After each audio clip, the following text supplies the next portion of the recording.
ആദായകരമായിട്ട് സ്വന്തം വരുമാനം എങ്ങനെ നിക്ഷേപിക്കാം എന്ന് വിചാരിക്കുന്നവര് അധികം വരുന്ന വരുമാനത്തിന്റെ എല്ലാ നിത്യനിദാന ചെലവുകൾക്കും ഒക്കെ എടുത്തു കഴിഞ്ഞ് അധികം വരുന്ന സാധാരണ രീതിയിൽ ബുദ്ധിപൂർവം വിഭജിക്കുകയാണെങ്കിൽ ഒരു ഭാഗം ഓഹരികളിൽ ഇടുക.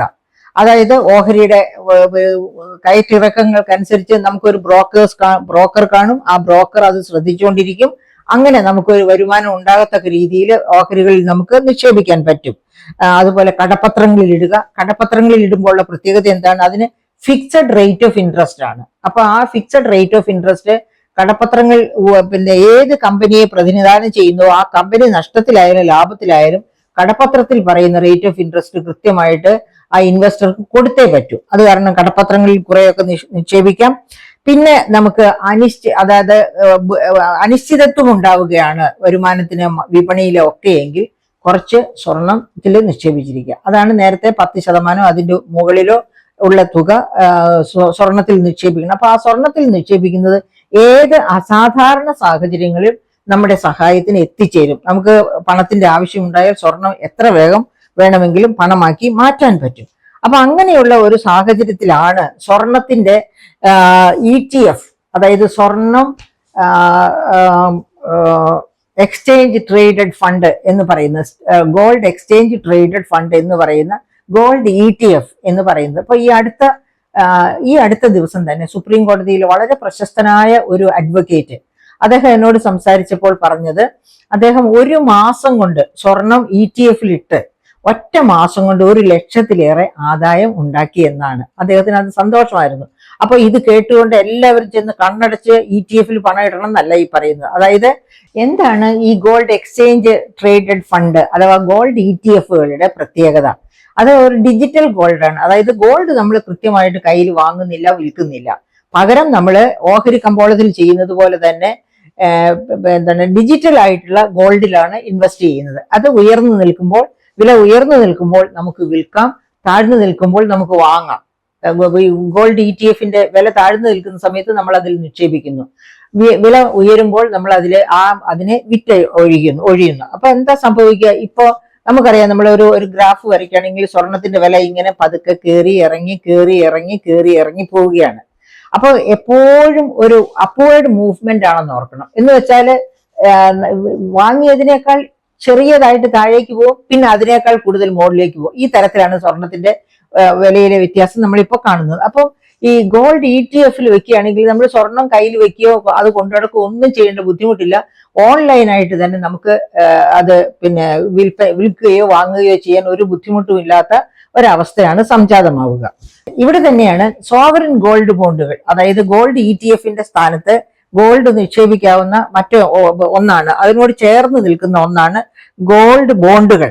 2.5% വാർഷിക പലിശയും മൂലധന വർധനവും ഉണ്ടാകുന്നു. അതായത് ഈ ഗോൾഡ് ബോണ്ടില് നിക്ഷേപിക്കുകയാണെങ്കിലുള്ള പ്രയോജനം എന്താണ്? അത് ഗവൺമെന്റ് ഓഫ് ഇന്ത്യയുടെ അഷ്വറൻസ് ഉണ്ട്, അതായത് റിസർവ് ബാങ്ക് ഓഫ് ഇന്ത്യയുടെ അഷ്വറൻസ് ഉണ്ട്. മാത്രവുമല്ല 2.5% പലിശ കിട്ടും. അതിനേക്കാൾ ഉപരി ഗോൾഡിന്റെ വില എപ്പോൾ വർദ്ധിക്കുന്നുവോ അതിനനുസരിച്ച് ആ വർദ്ധിച്ച മൂല്യവും, അതായത് മുടക്കിയ മുതൽ എത്ര പവൻ സ്വർണമാണോ അല്ലെങ്കിൽ എത്ര ഗ്രാം സ്വർണമാണോ അതിന്റെ ആ വാങ്ങിച്ചപ്പോൾ ഉള്ള വിലയേക്കാൾ എത്ര കൂടുന്നുവോ ആ മൂല്യവും നമുക്ക് സ്വന്തമാക്കാൻ കഴിയുന്നു. അപ്പൊ ഈ ഗോൾഡ് സോവറിൻ ബോണ്ട് വളരെ നല്ല ഒരു സോഴ്സ് ഓഫ് ഇൻവെസ്റ്റ്മെന്റ് ആണ്. ഈ ഗോൾഡ് എക്സ്ചേഞ്ച് ട്രേഡഡ് ഫണ്ട് പോലെ തന്നെയോ അതിനേക്കാളോ ഒരുപക്ഷെ ഈ ഗോൾഡ് എക്സ്ചേഞ്ച് ട്രേഡഡ് ഫണ്ട് ആയിരിക്കാം കൂടുതൽ ആദായകരം. പക്ഷേ അതിനേക്കാളും സുനിശ്ചിതമായ ഒന്നാണ് ഗോൾഡ് സോവറിൻ ബോണ്ട് എന്ന് പറയുന്നത്. അപ്പൊ അതിനകത്തും നമുക്ക് ഗോൾഡ് എക്സ്ചേഞ്ച് സ്റ്റാൻഡേർഡിലും അതുപോലെ തന്നെ ഗോൾഡ് സോവറിൻ ബോണ്ടിലും ഇൻവെസ്റ്റ് ചെയ്യുന്നത് ആശ്വാസകരം, നല്ലതായിരിക്കും. അതുപോലെ ഡിജിറ്റൽ ഗോൾഡ്, അതായത് ഡിജിറ്റൽ ഗോൾഡ് എന്ന് പറയുന്നത് ഈ ഗോൾഡ് ETF തന്നെയാണ് ഡിജിറ്റൽ ഗോൾഡ് എന്നതുകൊണ്ട് ഉദ്ദേശിക്കുന്നത്. അല്പസ്വല്പം മാറ്റം മാത്രമേ ഉള്ളൂ. അപ്പൊ ഡിമാറ്റ് അക്കൗണ്ട്, അതായത് ശരിക്കും അവിടെ നമ്മൾ ഗോൾഡ് വാങ്ങുകയോ വിൽക്കുകയോ ചെയ്യുന്നത് അക്കൗണ്ട് വഴിയായിട്ടാണ്, അതല്ലാതെ നമ്മൾ കയ്യിൽ സ്വർണം വാങ്ങി വിൽക്കുകയോ ചെയ്യുന്നില്ല. ഗോൾഡ് ETF അഥവാ ഗോൾഡ് എക്സ്ചേഞ്ച് ട്രേഡഡ് ഫണ്ട് എന്താണ്? ഗോൾഡ് ETF വഴി സ്വർണത്തിൽ നിക്ഷേപിക്കാൻ ഒരു ഡിമാറ്റ് അക്കൗണ്ട് ആവശ്യമാണ്. ഓഹരികൾ വാങ്ങുന്നത് പോലെ നാഷണൽ സ്റ്റോക്ക് എക്സ്ചേഞ്ച്, അതായത് നിഫ്റ്റി, അതുപോലെ ബോംബെ സ്റ്റോക്ക് എക്സ്ചേഞ്ച് അഥവാ സെൻസെക്സ് വഴി ഓൺലൈനായി സ്വർണം വാങ്ങാനും വിൽക്കാനും ഈ ഡിമാറ്റ് അക്കൗണ്ട് സഹായിക്കുന്നു. ഒരു സ്റ്റോക്ക് ബ്രോക്കറിലൂടെ അക്കൗണ്ട് തുറന്ന് ഗോൾഡ് ETF യൂണിറ്റുകൾ വാങ്ങി സുരക്ഷിതമായി സൂക്ഷിക്കാം. ഗോൾഡ് ഡിമാറ്റ് അക്കൗണ്ടിന്റെ പ്രധാന വിവരങ്ങൾ എങ്ങനെ പ്രവർത്തിക്കുന്നു. ഒരു സ്റ്റോക്ക് ബ്രോക്കർ വഴി ഡിജിറ്റൽ സ്വർണ്ണ യൂണിറ്റുകൾ ട്രേഡ് ചെയ്യാം. ഇത് ശാരീരിക സ്വർണത്തിന് പകരമാണ്. അതായത് ഡിജിറ്റൽ ഗോൾഡ് അതായത് യഥാർത്ഥ സ്വർണ്ണ യൂണിറ്റിന് പകരമാണ്. ആവശ്യമായ trading demat account, pan card, bank account എന്നിവയാണ്. അതായത് ഇങ്ങനെ ട്രേഡിംഗ് നടത്തുമ്പോൾ നമുക്ക് എന്തൊക്കെ ഡോക്യുമെന്റ്സ് ആണ് ആവശ്യമുള്ളത്. Trading and demat account, pan card, bank account ഇവയാണ് ആവശ്യമുള്ളത്. പ്രത്യേകതകൾ: 99.5% ശുദ്ധമായ സ്വർണമാണ് ETF-ൽ ലഭിക്കുന്നത്. ഇത് എപ്പോൾ വേണമെങ്കിലും വിറ്റ് പണമാക്കാം. നേട്ടങ്ങൾ: കള്ളന്മാരെ ഭയപ്പെടേണ്ടതില്ല. സേഫ്റ്റി ലോക്കർ ആവശ്യമില്ല. അതായത് നമ്മൾ മെറ്റൽ ഗോൾഡ് ആണ് വാങ്ങി വെക്കുന്നതെങ്കിൽ നമുക്ക് കള്ളന്മാരെ ഭയക്കണം, സേഫ്റ്റി ലോക്കർ വേണം. ഇതൊന്നും ഗോൾഡ് ഒന്നും ആവശ്യമില്ല. സ്റ്റോറേജ് ചാർജ് ഇല്ല. കാരണം ഇത് കറൻസി ഇത് എവിടെയും ബാങ്കിൽ ലോക്കറിലോ ഒന്നും അല്ലല്ലോ വെച്ചിരിക്കുന്നത്. അപ്പൊ സ്റ്റോറേജ് ചാർജ് ഇല്ല. Gold mutual fund: demat account ഇല്ലാത്തവർക്ക് ഗോൾഡ് മ്യൂച്വൽ ഫണ്ടുകളിലൂടെയും, അതായത് ഇപ്പൊ ഡിമാറ്റ് അക്കൗണ്ട് എടുത്തിട്ടില്ല എന്നിരിക്കട്ടെ സ്റ്റോക്ക് മാർക്കറ്റുമായിട്ട് ബന്ധപ്പെട്ട്, എങ്കിൽ അത് ഗോൾഡ് മ്യൂച്വൽ ഫണ്ടിലൂടെ നമുക്ക് കച്ചവടം ചെയ്യാം. ഡിമാറ്റ് അക്കൗണ്ട് ഇല്ലാത്തവർക്ക് ഗോൾഡ് മ്യൂച്വൽ ഫണ്ടുകളിലൂടെയും ഡിജിറ്റൽ സ്വർണത്തിൽ നിക്ഷേപിക്കുന്നതാണ്. എന്താണ് ഗോൾഡ് ETF? അതിൽ എങ്ങനെ ഒരു നിക്ഷേപകൻ എങ്ങനെ ഓഹരികൾ ട്രേഡ് ചെയ്യുന്നു, ഇത്തരം കാര്യങ്ങളൊക്കെ ശ്രദ്ധയോടെ പഠിക്കുക. ഓക്കെ, അപ്പൊ അങ്ങനെ ഗോൾഡ് ETF വഴിയോ ഗോൾഡ് ഡിമാറ്റ് വഴിയോ ഒക്കെ നമുക്ക് ഗോൾഡ് എക്സ്ചേഞ്ചുമായിട്ട് ഗോൾഡുമായിട്ട് ബന്ധപ്പെടാം, ഗോൾഡിൽ ഇൻവെസ്റ്റ് ചെയ്യാം. അപ്പോൾ ഗോൾഡ് എന്ന് പറയുന്ന മെറ്റലിൽ ഇൻവെസ്റ്റ് ചെയ്താലും, അതുപോലെ ഈ ഗോൾഡ് എക്സ്ചേഞ്ച് സ്റ്റാൻഡേർഡ് പോലെ, പക്ഷെ അതിൽ നോക്കുമ്പോൾ നമ്മൾ ഇത് റിസർവ് ബാങ്ക്, അതായത് നാഷണൽ സ്റ്റോക്ക് എക്സ്ചേഞ്ചിന്റെയും അതുപോലെ നിഫ്റ്റിയുടെയും, നാഷണൽ സ്റ്റോക്ക് എക്സ്ചേഞ്ചാണ് നിഫ്റ്റിയുടെയും BSEയുടെയും അഥവാ സെൻസെക്സിന്റെയും പരിധിക്കകത്ത്, എന്ന് വെച്ചാൽ securities and exchange board of ഇന്ത്യയാണ് ഇവയെ നിയന്ത്രിക്കുന്നത്. എന്ന് വെച്ചാൽ അതിൽ ഗവൺമെന്റിന് നിയന്ത്രണമുണ്ട് എന്നർത്ഥം. അങ്ങനെ ഗവൺമെന്റ് നിയന്ത്രണത്തിന് കീഴിലാണ് ഇവ വരുന്നത് എങ്കിൽ നമുക്ക് ഭയപ്പെടേണ്ട കാര്യമില്ല. നമുക്ക് ഗോൾഡായിട്ട് തന്നെ സൂക്ഷിക്കുന്ന സ്ഥാനത്ത് ഗോൾഡിൽ തന്നെ കൂടുതൽ വരുമാനം, അതായത് നമ്മൾ ഗോൾഡായിട്ട് വില കൂടുമ്പോൾ വിൽക്കുന്നതിനേക്കാൾ വ്യത്യസ്തമായ രീതിയിൽ വരുമാന വർധനവിനുള്ള സാധ്യത കൂടുതൽ കിട്ടുന്നു ഇങ്ങനെ ഗോൾഡ് ETF വഴിയായിട്ട് പോവുകയാണെങ്കിൽ. അപ്പം ഇനി വരാനിരിക്കുന്ന കാലങ്ങളിൽ എന്താണ് സംഭവിക്കാൻ പോകുന്നത്? സ്വർണത്തിന്റെ വില ചില സ്റ്റോക്ക് വിപണിയുമായിട്ട്, ഈ സ്വർണ്ണ വിപണിയുമായിട്ട് ബന്ധപ്പെട്ട് കാര്യങ്ങൾ വീക്ഷിക്കുന്ന സ്റ്റോക്ക് ബ്രോക്കേഴ്സ് ഒക്കെ പറയുന്നത് 1,16,000 വരെയോ 1,20,000 വരെയോ ഒക്കെ സ്വർണത്തിന്റെ വില ഈ വർഷം പോയേക്കാം, ഉയർന്നേക്കാം എന്നാണ് പറയുന്നത്. അതായത് അതിന്റെ ഒരു പ്രധാന കാരണമായിട്ട് അവർ ചൂണ്ടിക്കാണിക്കുന്ന ഒന്ന്, US-ൽ ഇനിയും റേറ്റ് ഓഫ് ഇപ്പൊ US-ൽ വലിയ അൺഎംപ്ലോയ്മെന്റ് സിറ്റുവേഷൻ ഉണ്ട്. അതായത് US-കാർക്ക് ആവശ്യത്തിന് തൊഴിൽ ഇല്ലായ്മ രൂക്ഷമാണ് എന്നർത്ഥം. അപ്പൊ ഈ തൊഴിലില്ലായ്മ രൂക്ഷമായിരിക്കുമ്പോൾ റേറ്റ് ഓഫ് ഇൻട്രസ്റ്റ് ഇനിയും കുറയ്ക്കാനായിട്ട് ഫെഡറൽ റിസർവിന്റെ അടുത്ത് സമ്മർദ്ദം ഉണ്ടാകും. ഫെഡറൽ റിസർവ് ഇനിയും റേറ്റ് ഓഫ് ഇൻട്രസ്റ്റ് കുറയ്ക്കുകയാണെങ്കിൽ, റേറ്റ് ഓഫ് ഇൻട്രസ്റ്റ് കുറയ്ക്കുമ്പോൾ എന്താ സംഭവിക്കുക? ആ കറൻസി, ഏത് കറൻസിയുടെ റേറ്റ് ഓഫ് ഇൻട്രസ്റ്റ് ആണോ കുറച്ചത്, ആ കറൻസിയുടെ വായ്പകളൊക്കെ വളരെ ഈസിയാവും. എന്ന് വെച്ചാൽ ഇഷ്ടം പോലെ റേറ്റ് ഓഫ് ഇൻട്രസ്റ്റ് കുറച്ചു, വായ്പ റേറ്റ് കുറയും. പിന്നെ എന്താണ്, fed reserve rate of interest കുറയ്ക്കുമ്പോൾ അവിടുത്തെ വായ്പാ റേറ്റുകളെല്ലാം കുറയും. അങ്ങനെ വായ്പാ റേറ്റുകൾ കുറയുമ്പോഴേക്ക് ഡോളറിന്റെ മൂല്യം കുറയും. ഡോളറിന്റെ മൂല്യം കുറയുമ്പോൾ എവിടേക്കാണ് സാധാരണ നിക്ഷേപകരുടെ നിക്ഷേപം പോവുക? സ്വർണത്തിലേക്കാണ് പോവുക. അതുകൊണ്ടാണ് ഈ അതപ്പോ ഫെഡറൽ റിസർവ് ഒരു പ്രാവശ്യം കൂടി റേറ്റ് ഓഫ് ഇൻട്രസ്റ്റ് കുറയ്ക്കുമെന്ന് ട്രംപ് അപ്പോയിന്റ് ചെയ്ത കമ്മിറ്റി, ഒരു റിസർവ് റേറ്റ് ഓഫ് ഇൻട്രസ്റ്റുമായിട്ട് ബന്ധപ്പെട്ട നമ്മുടെ മോണിറ്ററി പോളിസി കമ്മിറ്റി പോലെ ഒരു കമ്മിറ്റി US-ൽ ഫോം ചെയ്തു. ആ കമ്മിറ്റിയുടെ തീരുമാനമാണ് ഇനി ഒരു പ്രാവശ്യം കൂടി എങ്കിലും ഈ വർഷം റേറ്റ് ഓഫ് ഇൻട്രസ്റ്റ് കുറയ്ക്കുമെന്ന്.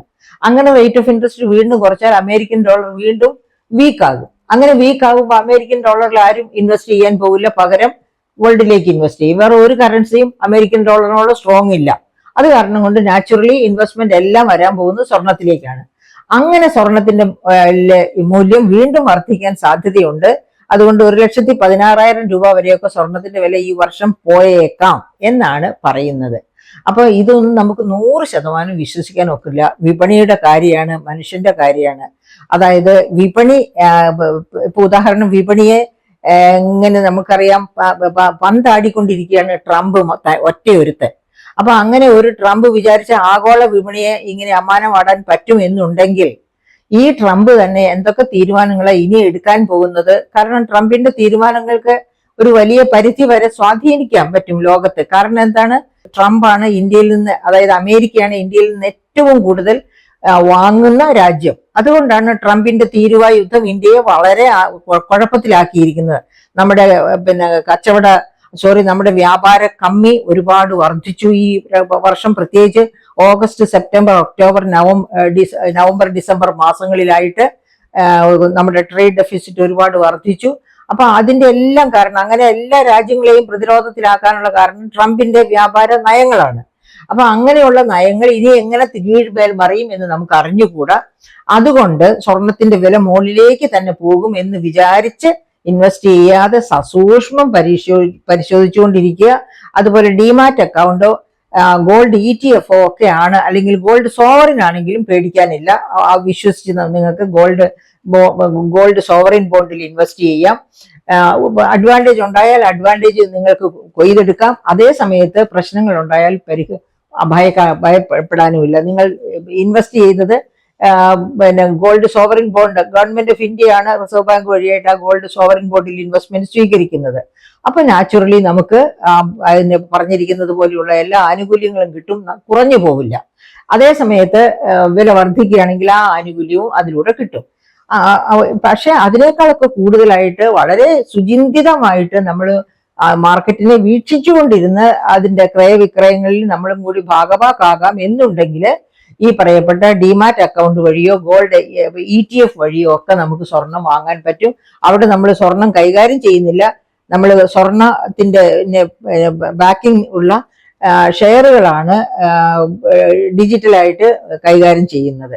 അപ്പൊ രണ്ടായാലും സ്വർണത്തിൽ ഇൻവെസ്റ്റ് ചെയ്യുന്നതിനെ പറ്റി ഭയക്കേണ്ട. അതോടൊപ്പം തന്നെ സ്വർണത്തിലെ ആഭരണങ്ങളാക്കി മാറ്റുന്നതിൽ അല്പം ആശങ്ക വേണം. കാരണം എന്താണെന്ന് വെച്ചാൽ സ്വർണ്ണാഭരണങ്ങൾ ഞാൻ നേരത്തെ സൂചിപ്പിച്ചതുപോലെ എത്രയാണെങ്കിലും സ്വർണ്ണാഭരണങ്ങൾക്ക് 916 എന്നൊക്കെ പറയുമെങ്കിൽ പോലും അവസാനം അത് വിൽക്കാൻ ചെല്ലുമ്പോൾ വാങ്ങിയ കടക്കാര് തന്നെ നിങ്ങൾക്ക് പാരയാകും. പല പല കാരണങ്ങൾ പറഞ്ഞ് വളരെയധികം വില അവർ കുറയ്ക്കും. അങ്ങനെ വരുമ്പോഴേക്കും നാം ആഗ്രഹിക്കുന്ന പ്രയോജനം, സ്വർണത്തിൽ നിന്ന് ആഗ്രഹിക്കുന്ന ലാഭം, പ്രയോജനം എപ്പോഴും കിട്ടും, എന്നാലും അത്രയധികം ലാഭം കിട്ടില്ല, അതിലൊരു ഇടിവുണ്ടാവും. മറിച്ച് നിങ്ങൾ ഗോൾഡ് കോയിൻസോ ഗോൾഡ് ബാറോ ആയിട്ടാണ്, അല്ലെങ്കിൽ ഗോൾഡ് സോവറിൻ ബോണ്ടിലാണ് പെണ്ണിനെ കല്യാണം കഴിച്ചുകൊണ്ട് വരുന്ന സമയത്ത് മകൾക്ക് എന്താണ് തരാൻ പോകുന്നത്, ഞങ്ങൾ സോവറിൻ ബോണ്ടില്, ഗോൾഡ് സോവറിൻ ബോണ്ടില് തരാം, ഇത്ര ഇത്ര ഇത്ര ലക്ഷം രൂപയുടെ സ്വർണം തരാം എന്ന് പറഞ്ഞാൽ ദാറ്റ്സ് നൈസ്.